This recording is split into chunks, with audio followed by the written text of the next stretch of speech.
Estamos viviendo unos días hermosísimos, días como nunca antes, donde no podemos descuidarnos, donde no podemos perder de vista lo que está haciendo el Señor. En un descuido pudiéramos estar perdiendo algo que está haciendo el Señor y de esta manera no disfrutar este hermoso regalo para esta generación. Hay muchas profecías dentro de las Escrituras que son hermosísimas, por esa carga del Padre en ellas, por todo lo que representan, cómo el Señor traerá a todos los cautivos, cómo el Señor levantará el tabernáculo caído de David. Hablamos del tiempo de la restauración de todas las cosas, y tantas profecías que leemos y algunas que a lo mejor no han leído, y que simplemente genera en nosotros más expectativa de todo lo que ha de acontecer. Para aquellos que vieron todo esto, sería algo muy emocionante, sería algo especial, único, y compartirlo con otros. Para aquellos que escogió el Señor, mostrarle todo esto y plasmarlo en letras para bendecir a las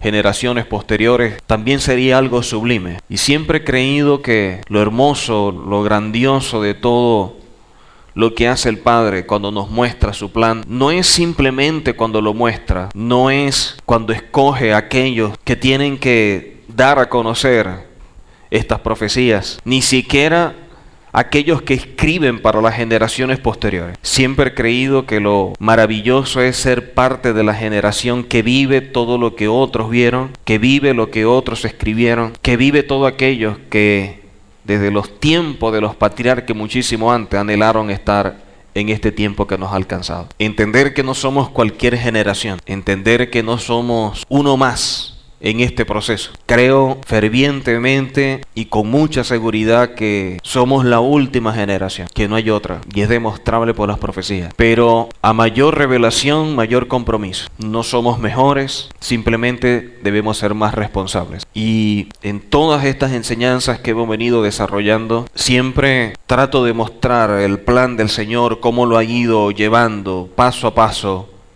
para que podamos estar conectados, apercibidos de lo que el Señor está haciendo. Y siempre es una gran bendición poder estudiar y que el Señor nos muestre tantas cosas y luego poder compartirlas con todos aquellos que aman al Señor, que buscan del Señor y que tienen hambre y sed. Siempre será un privilegio, un honor para nosotros. Y por eso creo que el Señor está levantando un liderazgo diferente. Está levantando hombres y mujeres con un compromiso, pero sobre todo con una actitud diferente. Los adelantos modernos, descubrimientos incuestionables, como los rollos del Mar Muerto y el progreso en el estudio de la lengua hebrea y las traducciones, han llevado a darle un vuelco a la manera de ver nuestra fe. A esto se le añade los análisis de la historia, que nos ha llevado una gran cantidad de incógnitas, que nos obliga a buscar las raíces u origen de la fe del cristianismo para poder obtener respuestas certeras y contundentes, con solidez teológica, bíblica, histórica y profética. Por otro lado, el surgimiento de un movimiento que sin duda es el último mover del Espíritu de Santidad en la preparación del camino para la segunda venida de Yehoshua HaMashiach. Hoy miles de cristianos están siendo inquietados a buscar la esencia de la revelación, cuya meta es el Padre por medio del Mashiach, en la cual han descubierto que la herencia del creyente está en Israel, donde han sido injertados con una nueva ciudadanía, pacto, promesas y estilo de vida revelado por el Eterno para los que creen en Él, pero que se habían quedado sepultados en los escombros de la historia, privando a los creyentes por 2000 años de disfrutar de tan grande herencia. Es bien conocido por los eruditos que la revelación del Eterno es progresiva. Los profetas hablaron de la asimilación del pueblo de Adonai entre las naciones y el retorno a sus raíces originales, y con ello la restauración de todas las cosas. La revelación de las raíces de la fe nos está preparando para hacer luz, tanto a nuestros hermanos cristianos para que conozcan las raíces hebreas de la fe, y también para hacer un testimonio a nuestros hermanos judíos. Tarde o temprano, todos los creyentes verdaderos vendrán a la restauración de todas estas bendiciones que habían quedado sepultadas en los escombros de la historia, pero que serán restauradas antes de la segunda venida de Yehoshua, como aparece en Hechos 3, 19 al 21. El pueblo cristiano en su tiempo irá quitando todo aquello que ha sido añadido y añadirá todo aquello que ha sido quitado con o sin intención. Si no entendemos las profecías y vivimos indiferentes al plan de Adonai, estaremos haciendo más difícil el proceso del Eterno de traerlos de vuelta a las raíces hebreas de la fe. Nuestro deber es mostrar el camino a los justos de las naciones, para que el velo religioso que impide ver la verdad bíblica caiga por completo. Por ende, el servicio será en espíritu y verdad, porque no hay otra forma de mostrar el camino. Así pues, este tiempo no es solo para bendecir a aquellos que somos usados, sino al pueblo en general, que en medio de su orfandad vive en el vacío de la presencia de Adonai. Cuando empezamos a estudiar las Escrituras, nos damos cuenta que por años hay muchas cosas que se fueron enseñando y que de alguna manera sirvieron como un ayo. Uno debe entender el precio que tiene que pagar por la verdad. No es lo mismo encontrarse con una verdad que buscar una verdad. El que se encuentra con la verdad, como no la está buscando, simplemente es algo que le puede llamar la atención, le puede dar un conocimiento, le puede inquietar, le puede hasta gustar, pero hasta ahí. El que busca una verdad está consciente de que tiene un vacío y que hay algo que le falta, y que por muy dura que sea, la va a aceptar. Y ese será su proceso. En este sentido, siempre he creído y enseñando que hay que tener paciencia con aquellos que están en ese proceso. La gente no puede caminar a mi ritmo. Lo que a mí se me revela no puede ser lo que yo determine cómo los demás van a hacer. Pero cuando nosotros empezamos a buscar esta verdad, esto que está en la palabra, que el problema es que la gente no estudia la palabra, y lo que estudia de pronto no lo acepta, está en Amós capítulo 9 versículo 11. Dice: en aquel día yo levantaré el tabernáculo caído de David, y cerraré sus portillos y levantaré sus ruinas, y lo edificaré como en el tiempo pasado. Y esto nos llama poderosamente la atención, porque no dice el tabernáculo de Moisés. El primer tabernáculo que se establece es Moisés. No dice el templo, que fue lo posterior, de manos de Salomón, y después más adelante, en manos de Esdras y Nehemías. Dice el tabernáculo caído de David. Y cuando empezamos a estudiar, ni siquiera era un tabernáculo, parecía una carpa. No estaba dividido, no eran grandes dimensiones, un asunto pequeño para resguardar el arca. Eso era todo. ¿Por qué el Señor debe levantar el tabernáculo caído de David? ¿Qué consiguió David o qué hizo David para que el Señor tenga que levantar ese tabernáculo? ¿Por qué no el de Moisés? ¿O por qué no el templo? Nadie pensó o llegó a pensar que en un momento dado un judío pudiera oír a alguien que hablara de Yehoshua como judío. Era algo descartable, ni siquiera oírlo. Y es evidente porque el concepto que tienen ellos es el que viene del cristianismo, que es un Jesús histórico, mas no bíblico. Y para ellos, ¿qué Mesías viene a destruir al pueblo que viene a salvar? Es una cosa loca. Entonces, entre la Inquisición, las cruzadas y todo lo que hizo, la expulsión de los judíos de España, de Portugal, y todo lo que ha pasado hasta lo último con Hitler, en nombre precisamente de ese Jesús, ese no puede ser el Mesías. Pero cuando le muestran a Yehoshua, el que está en la Biblia, a ese judío, a ese hombre, es totalmente diferente al Jesús histórico. Y entonces, en esto, han querido como que detenerse y ver qué hay. Y por allí se están viendo muchas cosas. Esta profecía de levantar el tabernáculo caído de David nos muestra no una estructura física, no es una estructura física. El Señor lo que va a restaurar es el sistema que estableció David, porque si fuera el tabernáculo que va a hacer que la gloria venga y las bendiciones, ¿qué tabernáculo había en Obed-edom o en Abinadab cuando el arca fue a dar allá? En una casa estuvo casi 20 años. Bendición por todas partes. Y cuando la quisieron transportar, recordemos el caso de Usa. Y al morir todo el mundo tuvo miedo y ¡pum! Fue a dar la casa a otra casa. Esa arca fue a otro hogar. Y dice que en ese hogar, en menos tiempo, recibió mayor bendición que en casa de Obed-edom. Entonces no podemos asumir que la bendición viene como consecuencia de esa pequeña instalación, porque estamos viendo bendición sin tabernáculo. Entonces, ¿qué es lo que tiene que restaurar? ¿O qué es lo que va a hacer que la presencia del Señor esté en medio nuestro? y que podamos ver todas esas bendiciones. Entonces, para eso debemos tener claro el sentido de lo que representa el tabernáculo. Simplemente un punto de referencia donde el pueblo pudiera ver al Señor. Una de las cosas que enseñan siempre los rabinos, lo que hizo que el tabernáculo y el templo se destruyera fue la actitud del mismo pueblo. Si el tabernáculo y el templo tenían un origen, un propósito, y el propósito se pierde, simplemente se va.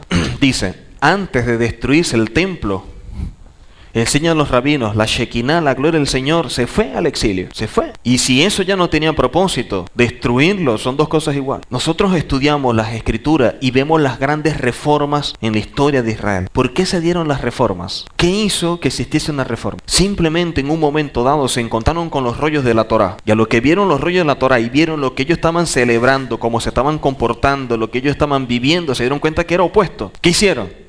Quitemos los altares, quitemos esto, un cambio radical. ¿Y eso qué hizo?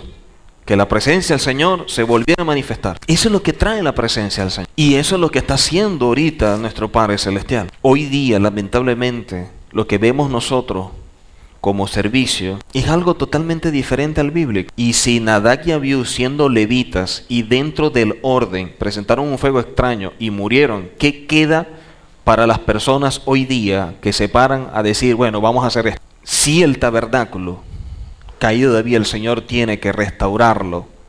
Y dice, y lo edificaré como en el tiempo pasado. Entonces, donde tenemos que ver qué es lo que viene, es mirando hacia atrás. Es buscando el punto que nos conecte con eso que hizo David, con todo ese proceso y ese sistema, que traiga precisamente la presencia del Señor de vuelta a casa. Nosotros vivimos experiencias con el Señor intermitente. A mí nunca me ha gustado vivir de la gloria pasada. Oye, ayer, hermano, eso fue glorioso, qué bello, qué hermoso, como el Señor. Ojo, ayer. Pase la página. Trabajen hoy. Yo no puedo vivir del ayer, de la semana pasada, de que el mes pasado el Señor me usó. Si me usó el mes pasado, bendito sea el Eterno, eso fue el mes pasado. ¿Qué estás haciendo hoy? Y el pueblo del Señor no vivía de glorias pasadas. Día a día vivía en la gloria del Señor. Todos los días experimentaba su gloria. No era un asunto intermitente. Ellos podían ver una columna de nube en la mañana, una columna de fuego en la noche, un maná a diario.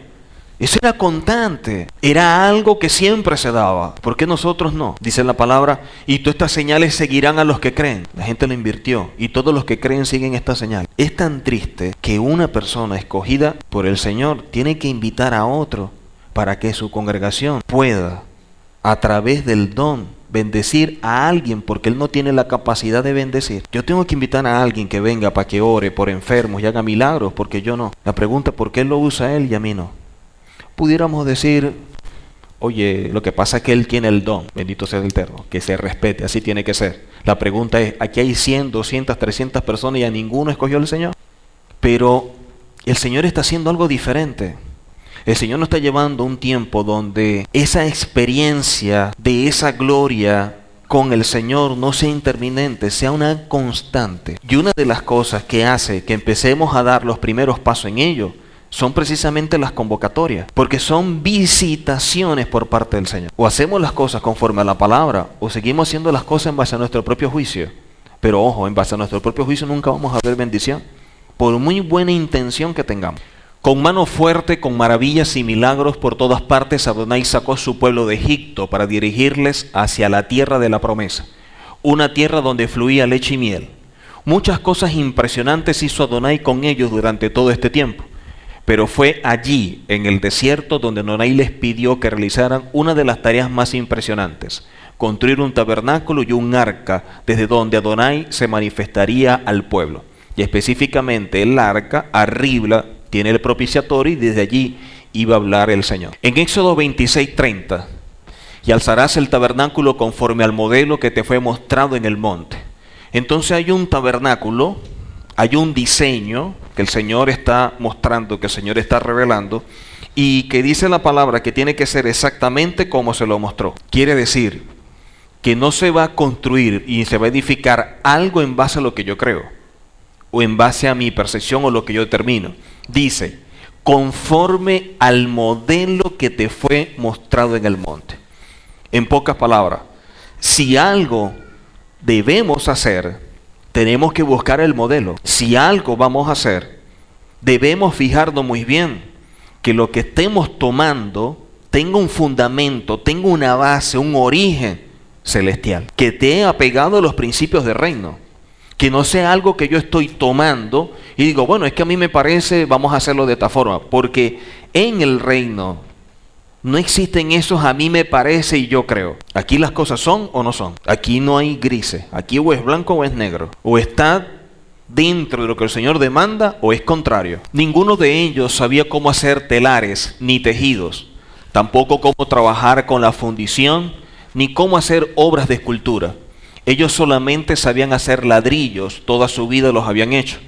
Pero Adonai había derramado de su espíritu sobre varias personas, quienes tuvieron espíritu de sabiduría para toda obra de fundición, para todo diseño y trabajo de oro, plata y bronce, además de mujeres para elaborar telares. No fue una obra fácil, Adonai les dio el diseño. Entonces no solamente que Adonai les dio el diseño, sino que el mismo Señor colocó espíritu sobre ellos para poder hacerlo. Dos cosas importantes. Uno, que tengamos el modelo. Y dos, que el Señor coloque en nosotros espíritu para poder hacer algo. En eso se basa precisamente todo esto. Hicieron el tabernáculo y el arca conforme al diseño establecido por Adonai. El tabernáculo consistía de 3 áreas: el atrio, el lugar santo y el lugar santísimo. El tabernáculo como tal, lo que representa para nosotros en el servicio, el atrio tendría 2 muebles solamente: el altar de los sacrificios y la fuente elaborados de bronce. El lugar santo, donde Adonai ordenó que hubiera una menorá de oro, que es el candelabro de 7 brazos, que alumbraba hacia adelante y constituía la única luz que había dentro de ese sitio. Además de la mesa con los panes de la proposición y el altar para quemar el incienso, justo frente a la cortina divisoria entre el lugar santo y el santísimo.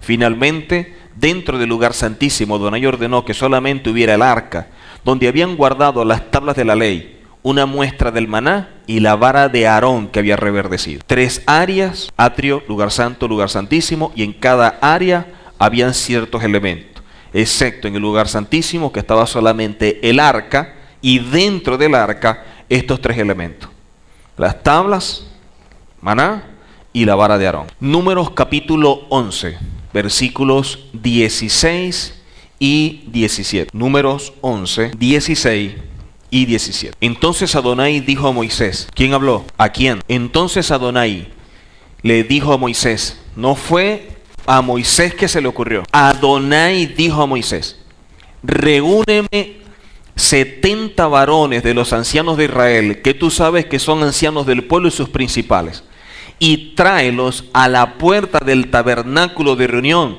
y esperen allí contigo. Ojo.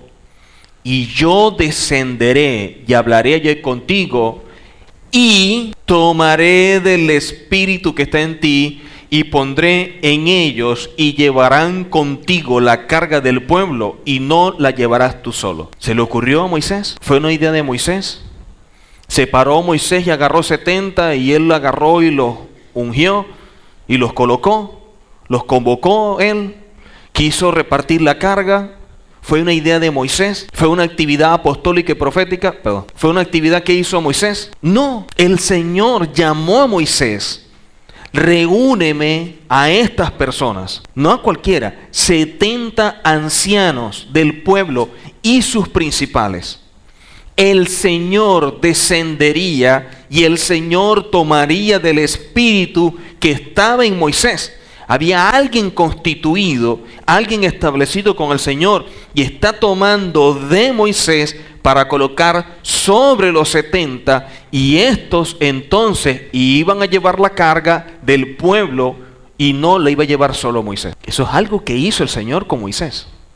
Eso fue algo que estableció el Señor con los 70. No fue algo particular, no fue una idea de Moisés, no fue quejándose Moisés, no fue un evento que planificó él, no fue alguien que le dijo yo también quiero servir. No, el Señor. La pregunta que nos hacemos, ¿hoy día también es así? Hoy vemos al Señor que los escoge, que los llama, que toma del espíritu de alguien y lo coloca en otro. Primero habría que ver si el que está tiene espíritu para tomar del espíritu de él, como en el caso de Moisés, porque está sacando de alguien que él constituyó y sobre él colocó su espíritu para colocar sobre los 70. Pero la pregunta, Moisés, desde que el Señor lo llamó para ser su profeta, ¿fue de la noche a la mañana? ¿Fue así? Así dice el Señor y se levantó Moisés siendo profeta. ¿Cuánto tiempo tardó? El Señor lo llamó. ¿Cuál fue el error? Querer hacerlo como él creía que debía. Entonces quiere decir que en este camino no se hacen las cosas como creemos. ¿Qué hizo el Señor? Empezar a depurar a Moisés y volverle a dar su identidad para poder servir. Ahora, ese proceso, desde conectarlo de ese mundo y de ese sistema, duró 40 años. ¿Cuál es el proceso en los líderes hoy día? De poder sacarlos de ese sistema y de ese mundo de donde se viene para empezar a ejercer un rol. ¿De dónde? Si vemos estos hombres escogidos por el Señor y el mismo Señor es el que los establece, entonces vamos a empezar a ver cómo se va a ir restaurando todo. Porque la profecía en hecho es que el Señor va a restaurar todas las cosas. No dice una, todas. Si las va a restaurar todas, quiere decir que hasta ahorita las estamos haciendo torcidas. Porque si no, ¿para qué las va a restaurar? Eso es lo que yo no entiendo. Una persona con 4 dedos de frente, con sentido común, que lee esa cita, ¿qué dice? Estamos haciendo cosas mal. Vamos a revisarnos, vamos a evaluarnos, porque si tiene que restaurar, quiere decir que estamos fuera de orden. No podemos seguir haciendo las cosas de la misma manera. Números 11, 24 y 25. Entonces Adonai descendió en la nube y le habló y tomó del espíritu que estaba en él y lo puso en los 70 varones ancianos. Y cuando posó sobre ellos el espíritu, profetizaron y no cesaron. Y habían quedado en el campamento 2 varones, llamado el uno Eldac y el otro Medac, sobre los cuales también reposó el espíritu. Estaban estos entre los inscritos, pero no habían venido al tabernáculo y profetizaron en el campamento. ¿Quién fue el que descendió? ¿Quién fue el que puso el espíritu? ¿Quién fue entre el que estableció quiénes eran los inscritos? Adonai, el mismo Eterno. ¿Cómo fue que se hizo para escoger al que iba a tomar el lugar de Judas? ¿Cómo se hizo cuando se escogió a Pablo y a Bernabé? ¿Cómo se establecieron todas estas personas? No dice que el Espíritu les decía, apárteme a fulano y a fulano, escoge a fulano y a fulano. Ahorita, ¿quién es el que está hablando? ¿Quién es el que está decidiendo? No obstante, asustados por las manifestaciones impresionantes de la presencia de Adonai y por el pecado del pueblo, Adonai ordenó que el tabernáculo fuera puesto fuera del campamento del pueblo y fue llamado el tabernáculo de reunión, donde solamente acudiría el pueblo cuando fueran convocados. Así la presencia de Adonai había quedado fuera del campamento y el único que podría entrar hasta el lugar santísimo, y eso una vez al año, era el sumo sacerdote. Adonai hablaba con Moisés cara a cara, pero de los del pueblo solo el sumo sacerdote podía entrar en su presencia. Si alguien quería entrar, no podía. Había alguien que lo representaba, el sumo sacerdote. ¿Qué valor le damos nosotros al hecho de que nosotros podemos entrar? Que antes, si hubiésemos estado en ese tiempo, poder experimentar la gloria del Señor y verlo de esa forma, teníamos que buscar a alguien que nos representara, más no nosotros. Si nosotros tenemos esa bendición, ¿qué valor le estamos dando a esa bendición? ¿Cuál es el valor que le estamos dando? Si nosotros podemos disfrutar de su presencia, intimar con el Padre, ¿realmente yo le estoy dando ese lugar tan importante que el Señor me ha permitido? Éxodo 33:7. Y Moisés tomó el tabernáculo y lo levantó lejos, fuera del campamento, y lo llamó el tabernáculo de reunión. Y cualquiera que buscaba a Adonai salía al tabernáculo de reunión que estaba fuera del campamento. Entonces vemos que el tabernáculo se le llamó el tabernáculo de reunión, era donde se manifestaba el Eterno, el pueblo podía acercarse, quedando siempre fuera de los atrios.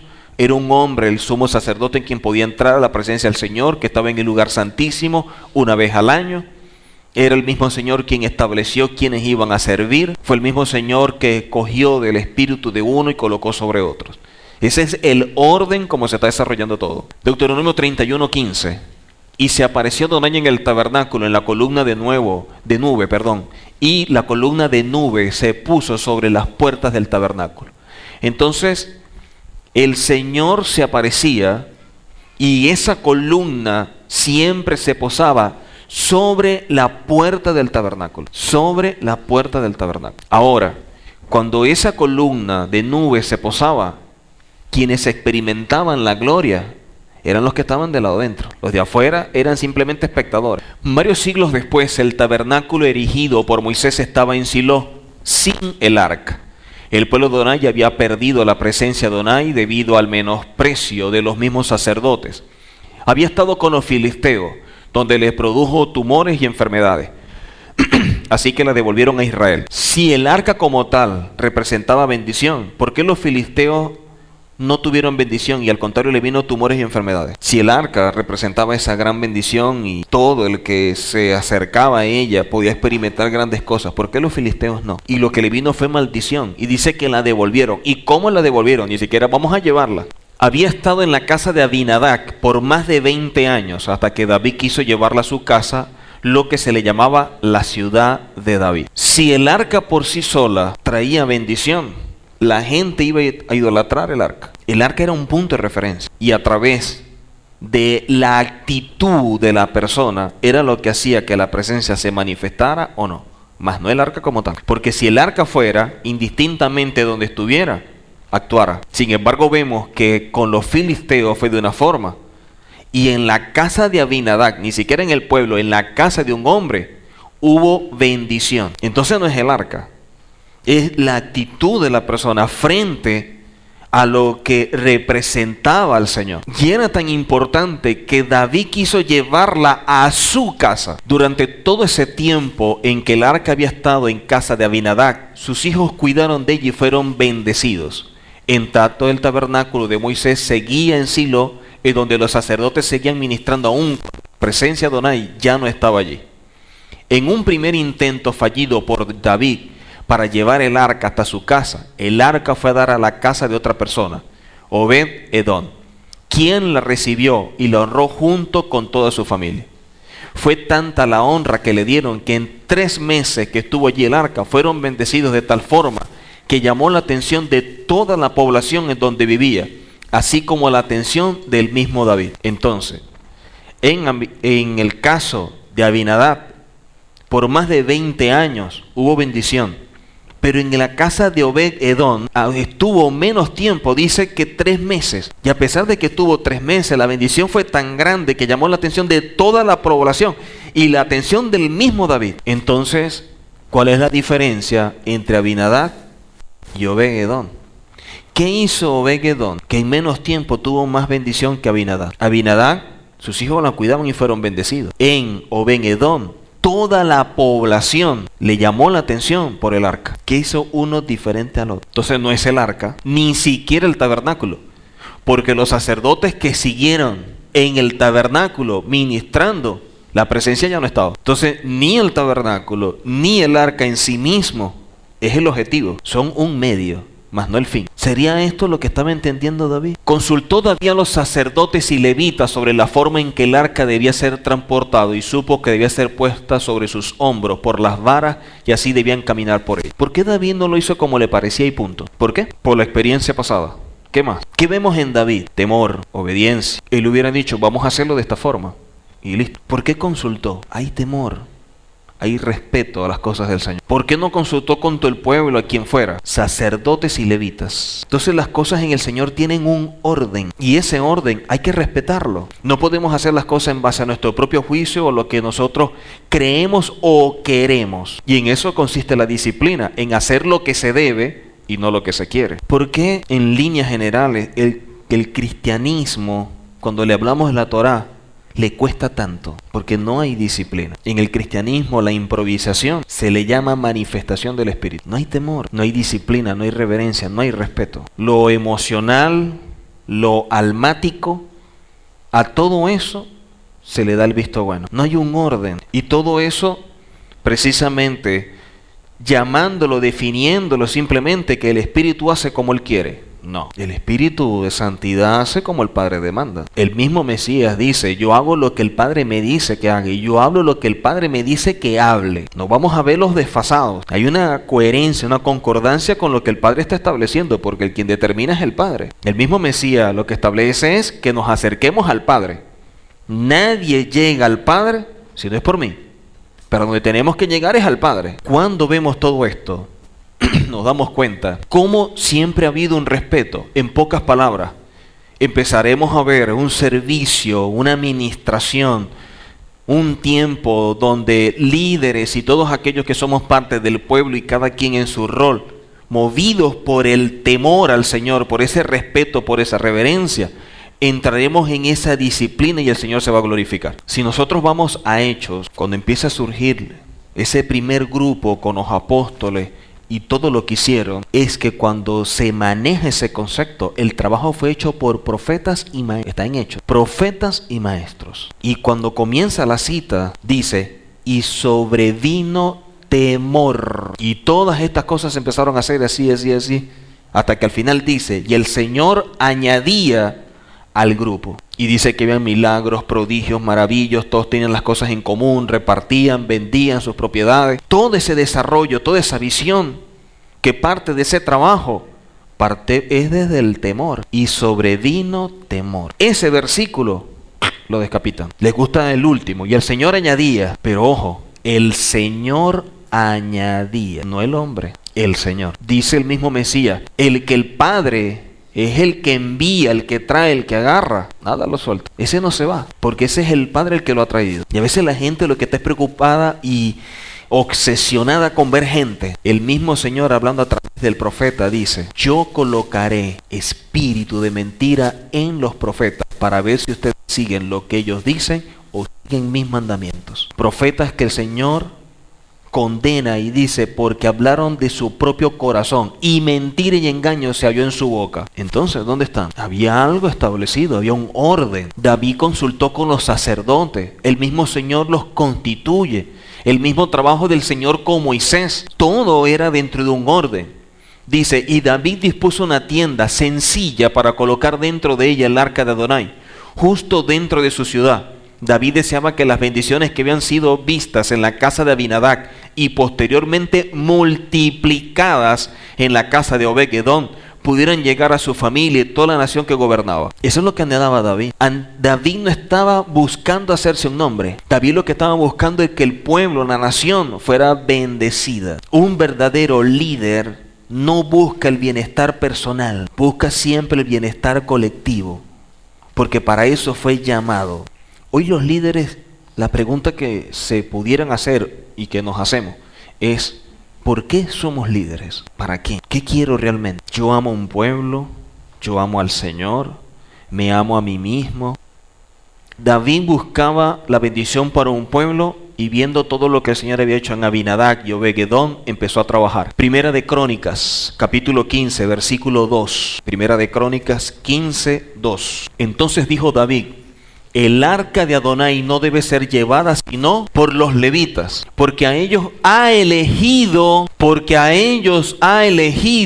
Adonai para que lleven el arca de Elohim y le sirvan perpetuamente. Entonces, ¿qué representaba el arca? La presencia del Señor. Quiere decir que sobre los levitas recaía que la presencia del Señor se manifestará el pueblo. Si ustedes son los que deben portar, los que deben llevar, trasladar el arca, ¿quiénes son ustedes los que hacen que se mueva el Señor? Entonces la responsabilidad de los que estamos ministrando, que sobre nosotros recae el peso de llevar la presencia del Señor. Cualquier cosa. Si entendemos y hay temor, debemos saber lo que hay sobre nuestros hombros. Y en mi caso más, dice la palabra en relación a los maestros, que cuando nos presentemos delante del Señor, tendremos mayor condenación. Por eso es que dice la palabra, no os hagáis mucho de ustedes maestros. Si el arca de Adonai no debe ser llevada sino por los levitas, quiere decir que no todos estaban llamados al servicio. 12 tribus y de 12, una. La gente hubiera podido decir, bueno, pero es que yo soy parte de Israel. Sí, pero no puedes. Bueno, yo quiero llevarla así. Sí, pero no puedes. Y ya vemos el caso de Usa. ¿Qué hizo Usa? El arca le iban llevando y el arca tropieza. Y el arca cuando se iba a caer, ¿qué hizo él? Metió las manos. La pregunta es, ¿no tuvo una buena intención? ¿No tuvo buen deseo? Oye, el arca se va a caer. El arca es del Señor. Que no caiga el arca. ¿En serio? Si vemos la escritura en ningún lado vamos a ver las buenas intenciones. Vemos principios y los casos excepcionales donde lo establecido por el Eterno se violentó, era para mayor gloria del Señor, ¿o no? ¿Dónde se iban a hacer los sacrificios? En el templo. Y en el templo, en el altar. Porque el Señor permitió que Elías sacrificara fuera del templo. Aquí se está jugando. O el pueblo se desvía por completo, o el pueblo busca al Eterno y deja todo. ¿Qué estaba buscando? Que la gente reconozca a Elías.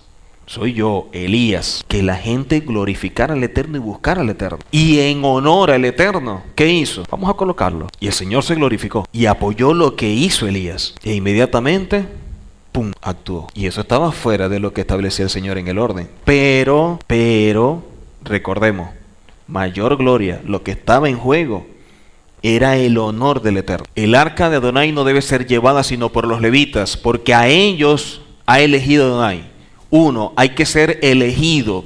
2, los que son elegidos deben entender que sobre ellos recae lo que representa la presencia del Señor. Somos nosotros los garantes de que el Señor se manifieste o no. Somos nosotros los que hacemos que el Señor actúe de una manera, porque para eso no se escogió. Así que se dispuso a transportarla, para la cual formó una gran procesión y compuso canciones nuevas, como el extraordinario Salmo 24. Todos los salmos son cantados, igual que lo hacemos en Shabbat, cuando hacemos la bendición del pan, del vino, todos son cantadas. Alzad puertas vuestras cabezas y alzaos vosotros puertas eternas, y entrará el Rey de Gloria. Y los que estaban dentro contestaban: ¿quién es este Rey de Gloria? Y nuevamente contestaban los de afuera: Adonai el fuerte y valiente, Adonai el poderoso en batalla. Así llevaron el arca, la introdujeron en Jerusalén y la pusieron dentro de la tienda que David había levantado. Pero David ya conocía el secreto de la bendición, así que ya tenía preparada toda una organización. Y era tan maduro en ese sentido y tan disciplinado, que construyó la casa de David y almacenó oro, plata, bronce, todo para construir el templo. Y en el momento que le dijeron para construir el templo, después que él estableció los órdenes sacerdotales, cómo iba a ser la danza, los cantores, todo, el Señor le dijo: no, tú no lo puedes hacer. Si es otro, no, ahora lo voy a hacer yo, porque yo para eso trabajé, para eso lo almacené, para eso yo eché espada y arranqué cabezas y hice todo. No. Y lo más triste, no, porque hay demasiada sangre en tus manos. Y la pregunta es: ¿y acaso David mató por gusto? ¿No fue por orden del mismo Señor? Y él refutó y dijo: Señor, qué cruel eres tú. Si yo todos los que maté fue por orden tuya. Entonces, si matamos es porque matamos, y si no matamos es porque no matamos, porque a Saúl le quitaste el reino porque no mató, y a mí todo construye el templo porque yo mato. Entonces, ¿qué hacemos? ¿Matamos o no matamos? Vamos a definirnos, Señor, pero aquí nos vamos a volver locos. A Saúl le quitaste el reino, ¿precisamente por qué? Porque no mató, dejó vivo.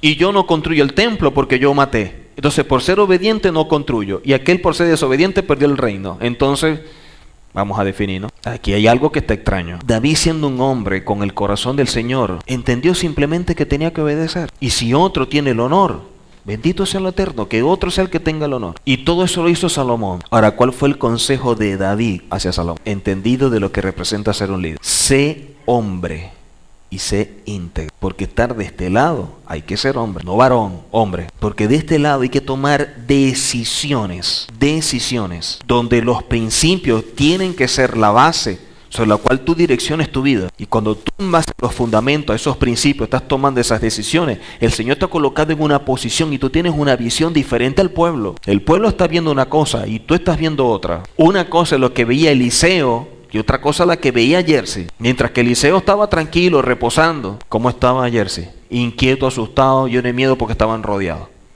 ¿Qué hizo Eliseo? Señor, muéstrale para que vea lo que yo veo. ¿Por qué él sí veía y Jersey no? Posiciones, rangos espirituales. Él estaba en un lugar y Jersey estaba en otra posición. Entonces, de pronto abajo el pueblo a lo mejor no está viendo y entendiendo lo que el líder está haciendo. Pero ojo, por algo lo hace y hay que aprender a confiar en el líder. Porque por algo el Señor lo estableció. Oye, que esto me parece una locura lo que está haciendo. Déjenlo tranquilito. Que las cosas para el Señor, las que son locura, simplemente es manifestación del poder del Señor. Pero eso es locura para el incrédulo. Estos salmos y todos estos cantos y todo lo que estableció David siempre fue para su gloria y honra. Y dicen que la alabanza, la exaltación, la gloria del Señor fue tan grande que entraron todos danzando y todos gozándose porque traían el arca y porque sabían lo que representaba el arca, era el Señor. Y como siempre hay uno desubicado, salió la esposa a criticar a David. ¿Qué hizo? Criticó y condenó a David porque entró danzando. ¿Qué hizo el Señor? Plum, le cerró el vientre. ¿Por qué? Juicio sobre ella. Él estaba expresando de lo más profundo de su ser lo que quería manifestarle el Señor, y eso es un asunto que no se puede tocar así de fácil. Yo he visto gente que uno está ministrando, mire, y está sentadito, dobladito y ni se mueve. Bendito sea el Señor. Esa es su forma de buscar del Señor. Y hay uno que puede dar vueltas, hay uno que puede levantar las manos, hay uno que puede cantar, hay uno que puede sentarse. Cada quien trata con el Señor como quiere. Cada quien, todo en su orden y respetando el trato del Señor con cada quien. Porque lo que está tratando conmigo el Señor no necesariamente es lo que está tratando con usted. Y en esta forma es que yo me siento identificado con el Señor y yo lo hago con el Señor y me siento bien. Y no es porque sea un asunto emotivo, porque el Señor no trabaja con emociones, sino es un asunto de espíritu. Y allí yo me siento con el Señor, unido al Señor. Ese es mi momento con el Señor. Y yo no quiero que me priven de Él. Porque hay gente que de pronto ven a uno levantando las manos, al otro no, a uno sentado, al otro de pie. Entonces el que está de pie condena al que está sentado. Y el que está sin hacer nada condena al que tiene la mano. No, no. Mi hermano, su momento con el Señor es su momento. Disfrútelo, vívalo al máximo. Ese es su momento con el Señor. No caigamos en el error de la esposa de David. Al contrario, más bien seamos como esas mujeres que aparecen en la Escritura, como Hannah, una mujer de oración, una mujer entregada, apasionada por las cosas del Señor, allí comprometida, y a pesar de que le dio su hijo, fue disciplinada y le dijo, yo te prometí que te lo iba a dar, aquí está. Esas son precisamente las actitudes que tenemos que copiar o que tomar como referencia. Y esos momentos son entre el Señor y uno. Lo único que la gente, evidentemente, hemos visto que gente que de pronto no, que es el Señor que me toma, una manifestación del Señor y se desenfrena, vamos a estar claros, el Señor es un Señor de orden. O sea, toda cosa en su lugar. Pero David, que conocía esa experiencia con el Señor desde muy joven, tenía esa experiencia con el Señor. Una de las cosas que siempre anheló David, que siempre buscó, fue uno con Adonai, su presencia, la intimidad con el Padre. Y eso es lo más sublime.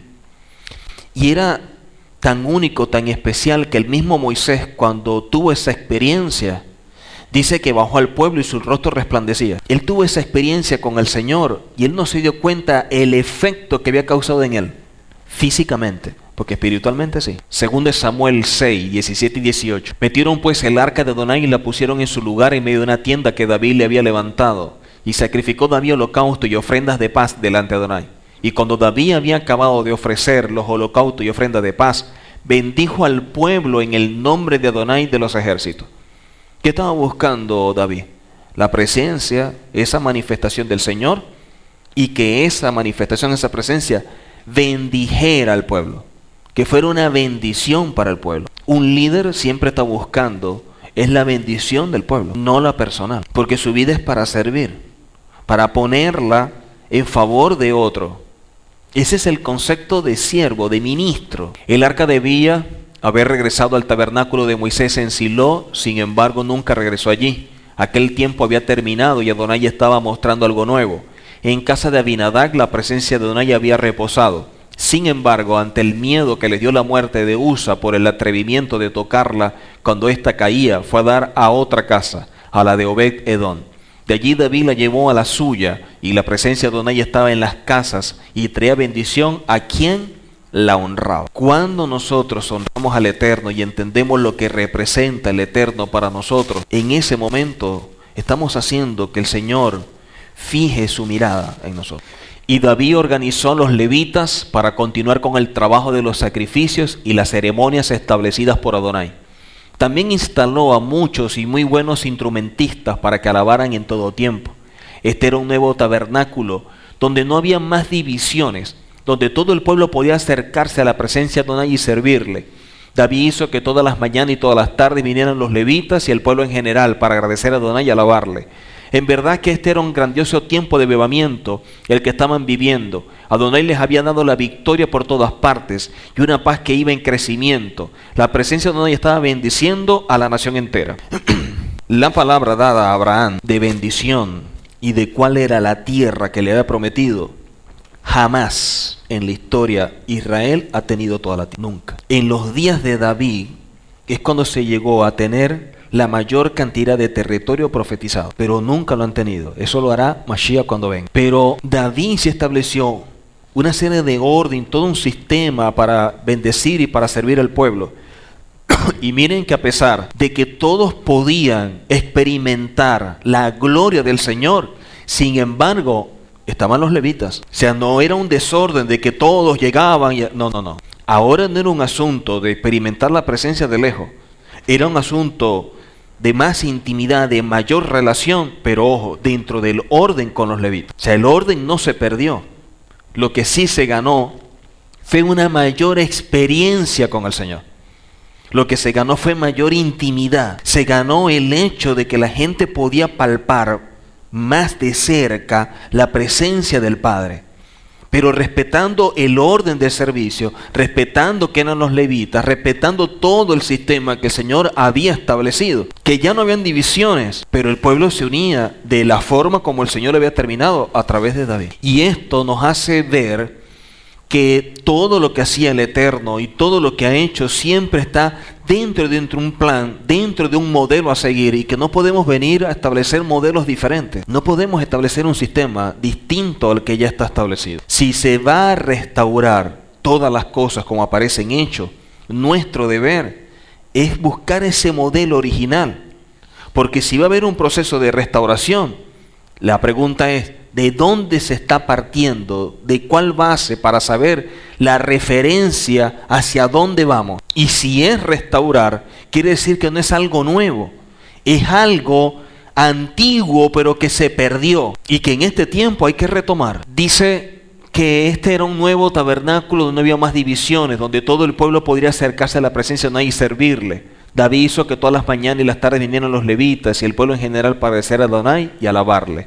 En verdad que este era un grandioso tiempo de avivamiento el que estaban viviendo. Desde que yo tengo uso de razón, desde muy pequeñito, siempre yo he escuchado el avivamiento. Hermanos, un gran avivamiento, un gran avivamiento, un gran avivamiento, un gran avivamiento. Y el avivamiento nunca llega, para decirle el gran embarque. Pero si empezamos a ver con las personas que yo he consultado para ver cuál es el concepto que tienen de avivamiento, así como consulté en una oportunidad con varios, cuando yo les pregunté sobre lo apostólico y lo profético. Y en base al avivamiento era, vendrá un tiempo con un mover glorioso, una manifestación del Señor y veremos todo esto y tal. Entonces es un asunto externo que se ha de manifestar en el pueblo del Señor y de esta forma hacer algo grande dentro del pueblo.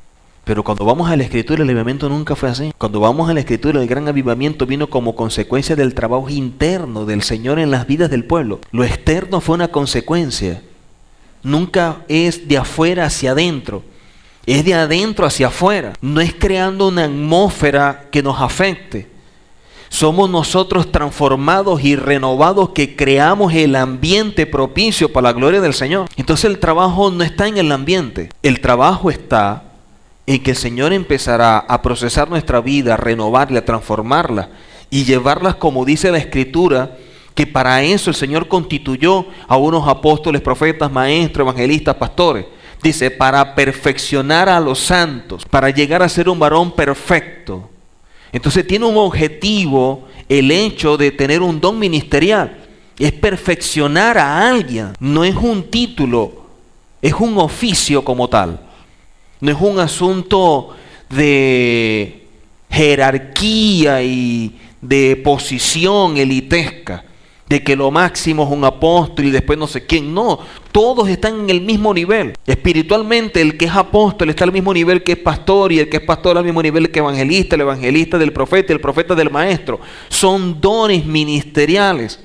Y los 5 dones ministeriales están en el servicio del Señor para perfeccionar a los santos en base al don. Nunca un pastor se siente menos que un apóstol, y un apóstol nunca debería hacerse ver como mayor que otro. Pero así lo han vendido. Pasan como que de uno para otro y pareciera que lo estuvieran llevando a un nivel más grande. Pasarlo como que de pastor a apóstol. Ahí ya se ve que es una gran mentira. Porque ¿dónde en la Biblia dice eso? 5 dones ministeriales y todos en el mismo nivel. Porque lo que hace un profeta no es lo que hace un evangelista. Lo que el Señor me va a dar a mí a través del pastor es totalmente diferente a lo que me va a dar a través del maestro. Es totalmente diferente a como el Señor nos va a hablar a través del profeta. Cada quien cumple un rol. El evangelista empieza ese proceso de llevar la palabra, llevar el mensaje, convencer a través del Espíritu de Santidad a aquellos de esa iniquidad, venir al pueblo. Un pastor velar por ellos, un maestro formarlos, un profeta una palabra para direccionar. Esos son los dones, cada quien en un lado. Nadie es mayor que otro. Y eso es algo que debemos entender, o a lo mejor lo entendemos, pero hay otros que no lo entienden lamentablemente y le están dando una posición que no es. Hay unos que hablan como si fuera una escalera, que van subiendo y empezamos aquí, vamos para allá y así, como si esto fuera el ejército, que empezamos graduado en la academia de subteniente y llegamos a general. No, aquí no es así. Nosotros no vemos a ninguno de los que fueron escogidos, que fueron una cosa hoy y mañana otra. Nunca vemos eso. ¿En qué momento nosotros vemos eso en la Escritura? Para decir, tenemos aunque sea un ejemplo. Y si vamos a métodos de interpretación, necesitaríamos 3 o 4 ejemplos como mínimo. Porque si tenemos menos, simplemente es una referencia. Entonces, ¿por qué la gente seguía de esa forma? ¿Qué es lo triste? Dice que Adonai le había dado la victoria por todas partes y una paz que iba en crecimiento. Los pueblos temían de Israel, sabían lo que representaba Israel desde los días de Abraham. Se fue consolidando, desarrollando. Vemos el servicio, todo lo que se hizo, los levitas en sus lugares y cómo el Señor empezó a hacer cosas como nunca antes. ¿Cómo fue que Adonai le permitió a David salirse de sus órdenes establecidas y sus diseños? Ya veíamos que por la gloria del Eterno, así como en el caso de Elías y como en otros casos, el Señor lo permitió. Adonai había dicho que el arca debía estar en el lugar santísimo, un sitio especial, secreto, en silencio. Sin embargo, David la llevó delante del pueblo. A partir de ese momento no hubo silencio, sino danzas, canciones, alegrías, aplausos, celebración. No estaba más en un lugar escondida, sino a la vista de todos. Y si antes solamente el sumo sacerdote podría entrar y todos lo veían como alguien sumamente especial por poder entrar donde nadie podría hacerlo, pues ahora el pueblo que alababa y servía diariamente tenía más intimidad.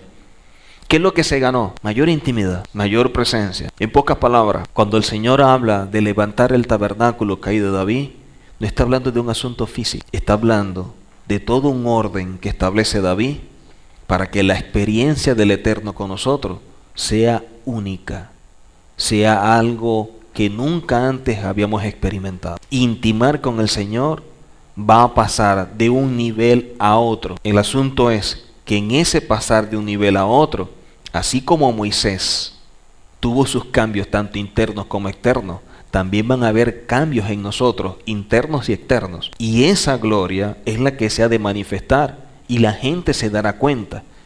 Y cuando vengan esos cambios internos, esa renovación, esa transformación de nuestro ser, entonces veremos el avivamiento que por años se ha dicho y que nunca hemos experimentado. Porque el Señor va a empezar a tratar es con nosotros. Y David instruyó a su hijo Salomón para que pusiera en acción el plan de edificación del templo de Adonai. David quiso construirlo, pero Adonai le dijo que no lo hiciera, sino que le dejara la tarea a su hijo Salomón. En Primera de Crónicas 22, 6 al 16. Y Salomón edificó el más majestuoso templo que jamás se haya construido en la historia.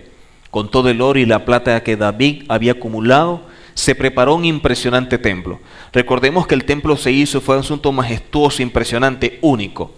Pero en los días del Mesías se hizo más llamativo por los cambios y las adaptaciones que le hizo Herodes.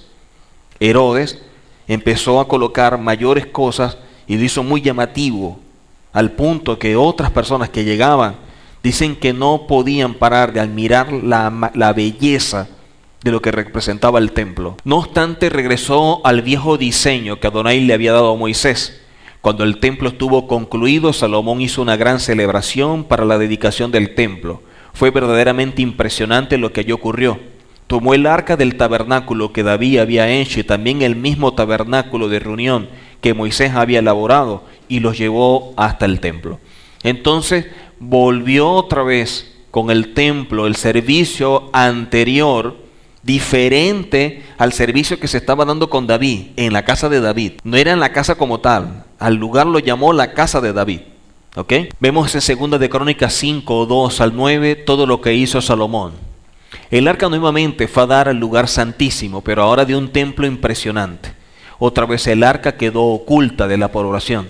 Tan solo podían ver las cabezas de las varas donde era transportada, porque la presencia de Adonai estaría allí definitivamente. La población entera había disfrutado de la presencia de Adonai y había sido bendecida con ella, pero Salomón la volvió a poner detrás de un gran velo. Tiempos en que el cautiverio se acabará y las ciudades serán reedificadas y habitadas por el pueblo de Adonai. Un tiempo de avivamiento en que Adonai plantará su pueblo y nunca más será arrancado. Quiere decir que volveremos a experimentar el mismo efecto que trajo David con ese sistema, con el tabernáculo. Si el Señor va a levantar el tabernáculo caído de David, vamos a estar en presencia de un vivir diario en la presencia del Señor, en unión con el Señor como nunca antes. Y eso solamente lo puede hacer algo que por años ha sido siempre ignorado y hasta dejado a un lado, que es la oración. Si algo tenía David, era una vida de oración. La oración y el estudio de la palabra son las herramientas que nos ayudan a conocer muchísimo más al Señor. Cuando nosotros alabamos al Señor, que era la acción de entrar por los atrios con alabanza, hasta cierto punto es algo sumamente fácil. Solamente basta una necesidad para ver la gracia del Señor en medio nuestro, su gloria manifiesta y el Señor actúa en base a uno de sus atributos. En base a sus atributos, Él hace algo y en medio de su obra se ve manifiesta la acción del Padre. Y lo alabamos por lo que hizo, sea que nos provee, sea que nos sana, X o Y. Eso es la alabanza. Por lo tanto, la alabanza la experimentamos cuando hemos vivido algo en un momento donde el Señor se ha manifestado y ha actuado en base a un atributo. Y alabamos al Señor. Yo estaba enfermo, estoy sano, glorifico al Señor porque eres Adonai Rafa. Yo tenía un problema y el Señor me provee. Alabo y glorifico al Señor porque el Señor es Adonai Jireh.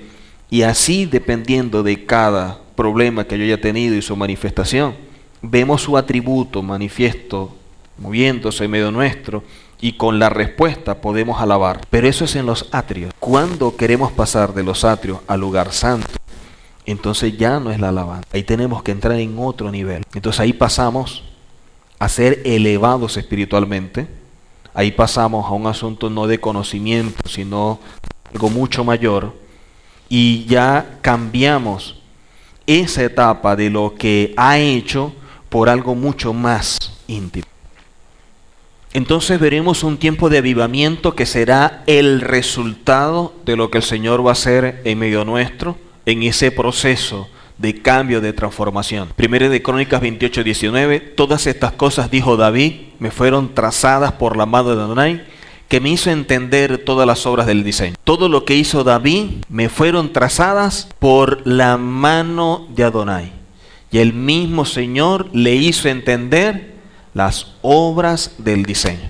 No solamente había un diseño, sino que el Señor mismo se lo reveló, el Señor mismo se lo hizo entender y el Señor mismo fue el que actuó. Nunca vemos algo desconectado del Señor. Siempre vemos a los líderes en mayor contacto, en mayor intimidad con el Señor. Mientras más alta es la posición, mayor debe ser el tiempo con el Señor. El Señor se comunica con los seres dependiendo de la autoridad y dependiendo de su nivel espiritual. Imaginémonos el Eterno arriba. Este es el mundo y las personas que están en el mundo. Una cosa es como el Señor trata con la gente en el mundo, pero estos que están en el mundo pasan a ser hijos a través de la justificación. Y otra cosa es como el Señor habla con sus hijos. Pero después estos hijos pasan a otro nivel y se transforman ahora en embajadores. Y una cosa es como el Señor trata con un embajador. Pero ahora no solamente un embajador, sino que ahora el Señor le imparte un don, pongámoslo espiritual o un talento. Y otra cosa es como el Señor trata con alguien que tiene un don espiritual o un talento. Pero el Señor también puede impartir un don ministerial. Y otra cosa es como el Señor trabaja con alguien con un don ministerial. Pero después el Señor también puede constituir a alguien como un líder, y es diferente el trato del Eterno. Si el Eterno va llevando su comunicación y su relación dependiendo del nivel espiritual y su posición, es evidente que lo que ve la persona que está aquí es totalmente diferente a lo que está aquí. Lo que yo veo como líder no es lo mismo que ve una persona que está en la congregación, que es un hijo. Por eso, Quien guía es ¿quién? El líder, que es un padre, a su hijo. Imagínense que los hijos fueran los que determinaran cómo actuar los padres. ¿Quién es el que tiene la visión? ¿Quién es el que tiene la madurez? Ahora, ir subiendo en base a lo que dice el Eterno, va a depender ¿de qué? De algo que conocemos como madurez. Y en la carta a los Hebreos, la palabra nos dice que la madurez viene como consecuencia ¿de qué? De ejercitar los sentidos en la palabra. Y Pablo dice que la única forma de conocer la voluntad del Eterno, que es agradable y perfecta, es por la renovación y la transformación de nuestro ser. Quiere decir que hay un cambio tanto externo como interno. Cuando ese cambio se da, yo conozco cuál es la voluntad del Señor agradable y perfecta. Y cuando pongo en práctica todo lo que establece la Escritura, yo alcanzo madurez. Quiere decir que esto no es un asunto de conocimiento. Esto es un asunto de estilo de vida. Y es un estilo de vida porque el Señor lo que nos dio fue una identidad, y esa identidad obedece a una cultura revelada, y esa cultura revelada es parte de un reino. Hay un reino, hay una cultura, y una cultura que nos da identidad. Dentro de esa cultura está todo lo que el Señor demanda. Por eso es que ¿qué comunión tiene la luz con las tinieblas? Pero si hablamos de reino, que hablamos de principios y fundamentos de reino, una persona de reino, indistintamente su nivel, si algo tiene claro, es que tiene que desarrollar identidad. Y la identidad se desarrolla poniendo en práctica la cultura que está dentro de la Torá. Esa cultura que está en la Torá es tu cultura. Entonces hay una gran diferencia entre la cultura del mundo y sus celebraciones y todo esto, y la nuestra. Entonces, ¿qué es lo que dice el profeta? No practiquéis las costumbres de las naciones, porque son paganas, contrarias, ajenas al Señor. Que se conviertan ellos a ti y tú no te conviertas a ellos. Si no podemos practicar sus costumbres que son parte de su cultura, sino que ellos más bien practiquen las nuestras, quiere decir que tenemos una cultura que es santa, dada por el Eterno, que manifiesta un reino y que nos imparte una identidad. Cuando yo practico todo esto, estoy alcanzando madurez. Pero ¿qué madurez puede haber si hoy celebro una cosa y mañana celebro otra? Esa luz y tiniebla juntos, el Señor la condena. Nunca el Señor permite que lo santo se mezcle con lo pagano. Lo pagano es lo pagano y lo santo es lo santo. Ahí estamos viendo lamentablemente una ceguera única.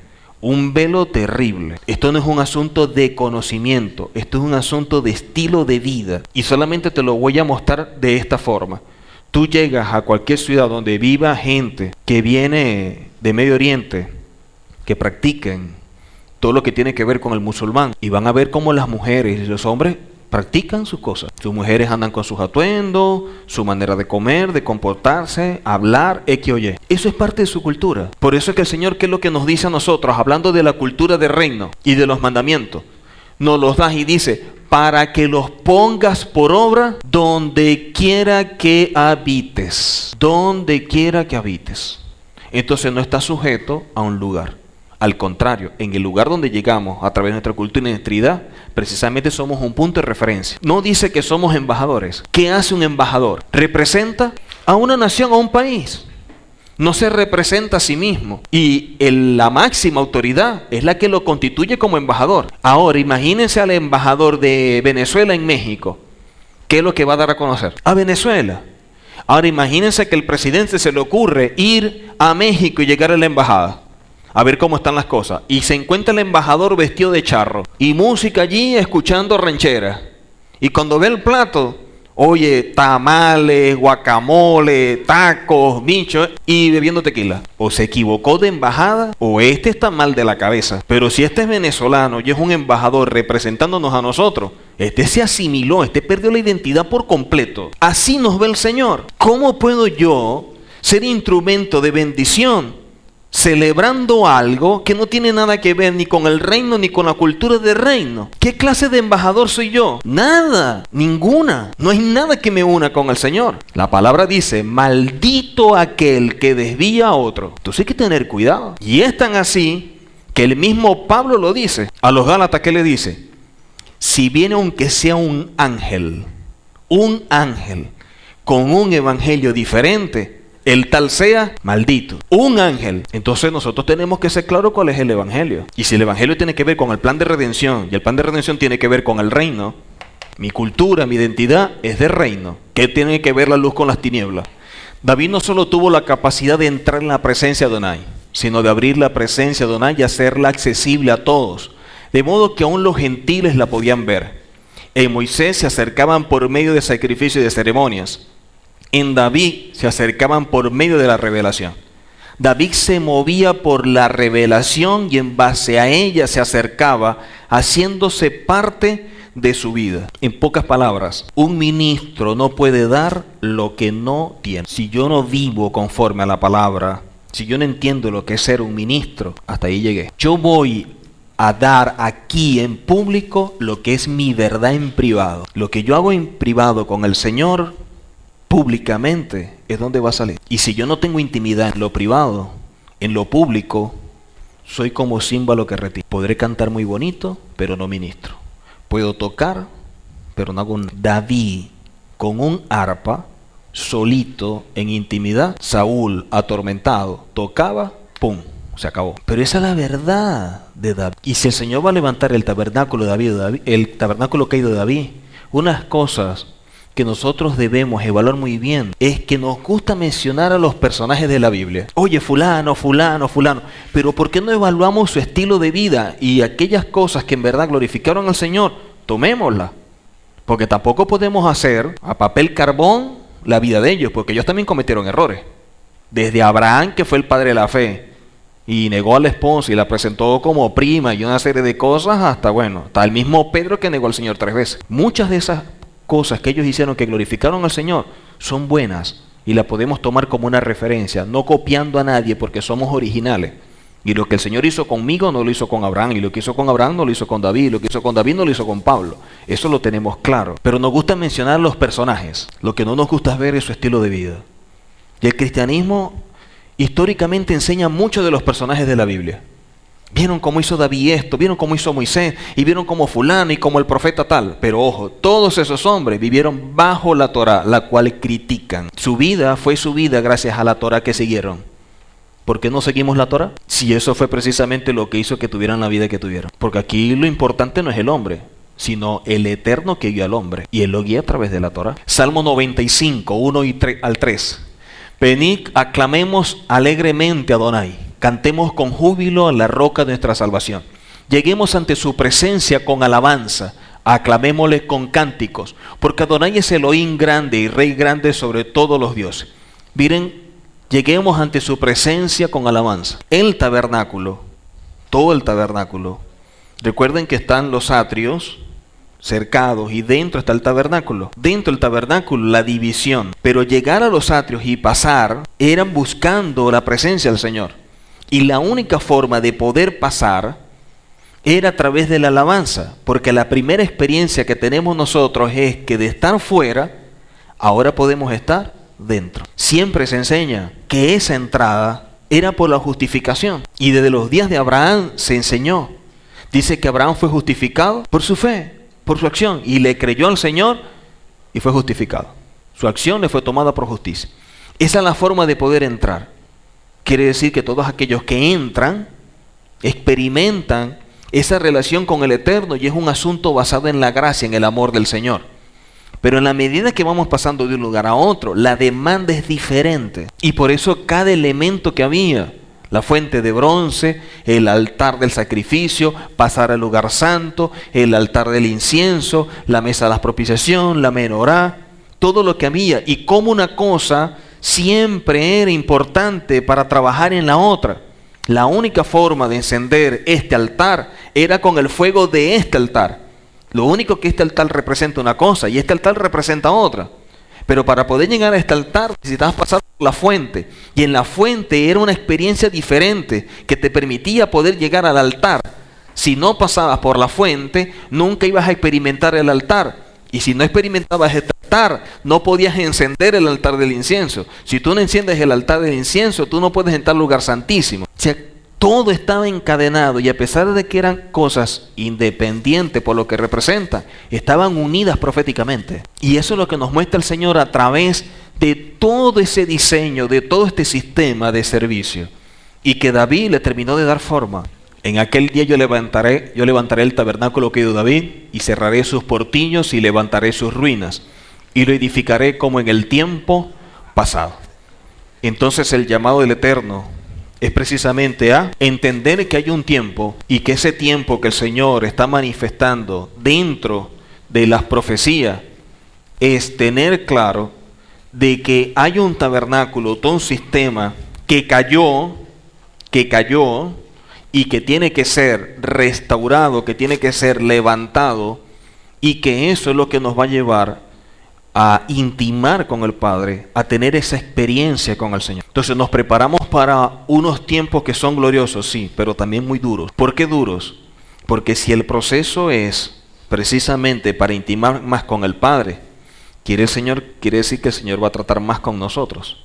Si nos va a renovar y transformar, quiere decir que va a venir más confrontación. Y lo que el Señor tiene que trabajar en mí, no necesariamente lo que tiene que trabajar en usted. Las áreas que el Señor debe trabajar en usted son diferentes a las mías. Y cada quien en su proceso, cada quien en su tiempo, el Señor va a ir tratando, y de acuerdo también al compromiso que cada quien tenga o al objetivo por el cual el Señor lo escogió. Entonces vienen días en los cuales vamos a ver cómo la palabra será, como dice la Escritura, como una espada de dos filos, que va a penetrarnos para separar nuestra alma de nuestro hombre interior y colocar cada cosa en su lugar, pero para bendición nuestra, porque eso es lo que nos va a ayudar a estar más centrados, a estar más claros y asumir mucho mejor la Torá y toda la cultura del reino, para seguir forjando ese carácter y de esa manera desarrollar y afianzar más nuestra identidad. Eso traerá el gran avivamiento, porque eso es lo que va a hacer que no solamente estemos juntos, sino que estemos unánimes, como dicen Hechos. Y sobrevino temor, y estaban todos juntos y unánimes.